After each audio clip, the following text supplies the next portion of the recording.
Ruling સાહેબ.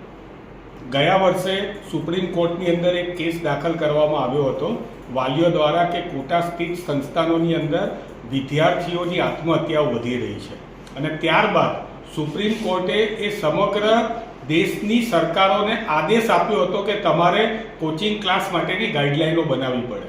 ગુજરાત સરકારે મોડે પણ મજબૂરીની અંદર આવા પ્રમાણે ગાઈડલાઈન બનાવવાનું શરૂઆત કરવાનું વિચાર્યું છે, પરંતુ જ્યારે તેઓ ગાઈડલાઈન બનાવી રહ્યા છે ત્યારે તે ખાસ ધ્યાનમાં રાખવામાં આવે કે જે મોટી સંસ્થાઓ છે કે જેનું 5,000 10,000 કરોડનું ટર્નઓવર છે, એ લોકોને શિક્ષણ નિયમનમાં લાવવા માટે થઈને આ એક ગાઈડલાઈન લાવવામાં આવનાર છે. પરંતુ પાડાને વાંકે પખાલીને ડામ ના મળે અને નાના જે ક્લાસીસો છે અથવા તો નાના લોકો જે બેરોજગાર લોકો છે જેમને રોજગારી નથી મળી અને રોજગાર માટે ટ્યુશન કરી રહ્યા છે તેમને નુકસાન ના થવું જોઈએ.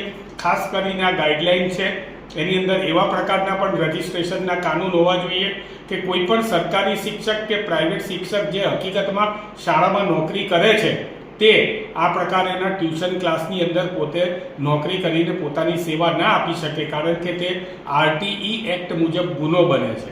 સાથે મોટા શહેરોની અંદર એના માટેના જગ્યાના પરિમાણો અલગ હોવા જોઈએ, નાના શહેરો માટે અલગ હોવા જોઈએ.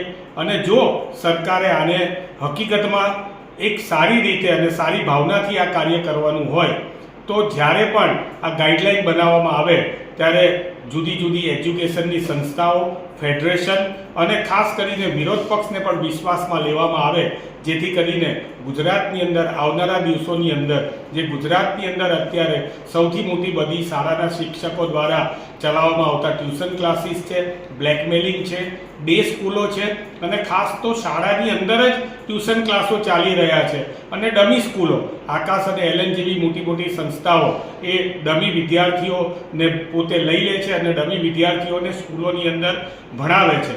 આ બધી જ વસ્તુ જો ગાઈડલાઈનમાં વણી લેવામાં આવશે તો જ આનો ઉદ્દેશ્ય સર કરવામાં આવશે.